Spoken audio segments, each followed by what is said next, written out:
ကျွန်တော်မတော်တဆနဲ့တောက်ပနေတဲ့ငါးမန်းတစ်ကောင်ကိုဖမ်းမိခဲ့တယ်။သမုတ်တရားတွေကိုပြန်လွတ်ပေးဖို့လုပ်နေတော့မှပဲအဲ့ဒီငါးမန်းကကျွန်တော်ကိုရုတ်တရက်ကိုက်လိုက်ပြီးပင်လယ်နဲ့ထဲကိုငုတ်ရှိုးပြောက်ကွယ်သွားခဲ့တယ်။ကျွန်တော်ပြန်နိုးလာတဲ့အခါမှာတော့ရေအောက်ရှုခင်းတွေကိုအကုန်မြင်နေရတာကြောင့်အံ့ဩတုန်လှုပ်သွားမိတယ်။ပိုပြီးမယုံနိုင်စရာကောင်းတာကအဲ့ဒီငါးမန်းကိုကျွန်တော်စိတ်နဲ့ထိန်းချုပ်လို့ရနေတာပါပဲ။ဒီငါးမန်းကိုကျွန်တော်ရဲ့ကိုယ်ပွားတစ်ခုလိုအသုံးချပြီးသမုတ်တရားတွေကဘဲရဖို့မဆိုအလွယ်တကူဖမ်းယူနိုင်ခဲ့တယ်။ဒါနဲ့ကျွန်တော်လည်းငါးမန်းကိုထိန်းချုပ်ပြီးတူနာငါးတစ်ကောင်ကိုဖမ်းလိုက်တယ်။နောက်တစ်စက္ကန့်မှတင်အဲ့ဒီတူနာငါးကကမ်းခြေပေါ်ကိုပြန်တက်လာခဲ့တယ်။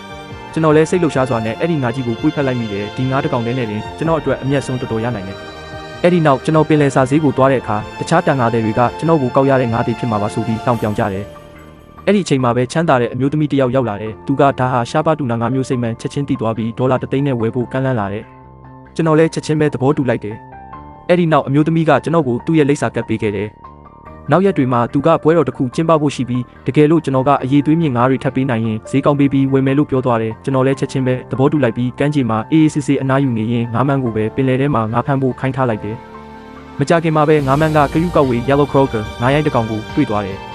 ဒါပေမဲ့ကျွန်တော်ညီမလေးကတော့ဒါတွေကိုဘာမှမသိရှာဘူးကျွန်တော်တနေ့ကုန်နေပူစားလုံးနေတာကိုပဲသူမြင်ပြီးဘယ်တော့ငါးတော့ဖမ်းမှလဲလို့မေးလာတယ်ကျွန်တော်ကတော့ဘယ်နေရာမှာတမိုးကြီးငါးတွေရှိမလဲဆိုတာလေ့လာနေတာလို့အကြောင်းပြလိုက်တယ်တကယ်တော့ကျွန်တော်ငါးမန်းကအလုပ်ဆက်လုပ်နေပြီလေဒါကိုမြင်တဲ့တခြားတန်ငါတွေကလည်းကျွန်တော်ကိုလူပြင်းဆိုပြီးဝိုင်းလောင်ကြပြန်တယ်ကျွန်တော်သူတို့ကိုဂယုမဆိုင်ခဲ့ဘူးတိတ်မကြခင်မှာပဲဂယုကောက်ဝေငါးတစ်ကောင်ကမ်းခြေပေါ်ပြန်တက်လာတယ်ကျွန်တော်လည်းညီမလေးကိုအမြန်ခေါ်ပြီးငါးကိုထုတ်ပိုးခိုင်းလိုက်တယ်သူလည်းအံ့ဩသွားတာပေါ့ဘာမှမလုပ်ရသေးပဲငါးကသူ့အလိုလိုကုန်းပေါ်တက်လာမယ်လို့သူမထင်ထားဘူးလေနောက်တော့ဈေးကိုပြန်သွားတဲ့အခါဟိုမျိုးသမီးကြီးကသူ့ပွဲအတွက်ဟင်းလျာအမယ်တွေမစုံလို့စိတ်ပူနေတာနဲ့တွားတိုးတယ်ဒါနဲ့ကျွန်တော်လည်းသူ့စီသွားပြီးခုနကဖမ်းမိတဲ့ဂယုကောက်ဝေငါးကိုပြလိုက်တယ်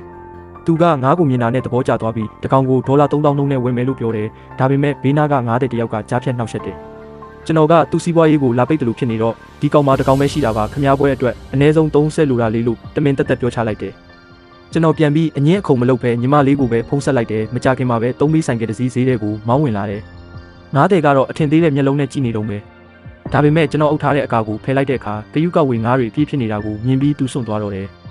အမျိုးသမီးကြီးကတော့အရန်ကျေနပ်သွားပြီးတကောင်ကိုဒေါ်လာ3000နှုန်းနဲ့အကုန်ဝယ်သွားခဲ့တယ်ဒီလိုနဲ့ကျွန်တော်ရဲ့ငါးမန်းအကူအညီနဲ့တရက်ထဲတင်ဒေါ်လာ1 သန်းရှာနိုင်ခဲ့ပါတယ်ဒီဇလန်လေးကိုသဘောကျတယ်ဆိုရင် subscribe လုပ်ထားဖို့မမေ့နဲ့အောင်တော့